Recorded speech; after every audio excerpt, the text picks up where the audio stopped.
Welcome to JH. Today we're exploring how to utilize proxies within Premiere Pro. These are essentially lower resolution versions of your footage that allow for seamless, lag-free editing. To begin, locate your video clip in the project panel. If the panel isn't visible, click the small arrow icon and select Project from the list. Right-click your chosen clip, navigate to Proxies, and select Create Proxies. Now set a destination for these files. I recommend saving them in a proxy folder right next to your original media.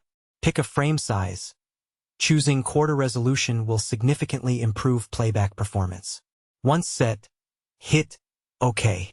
Adobe Media Encoder will launch automatically to process the files. You don't need to do anything manually here. After the rendering finishes, which you'll recognize by the green checkmark, you can close Media Encoder. Return to Premiere Pro and look at your project files to see the proxy status associated with your clip.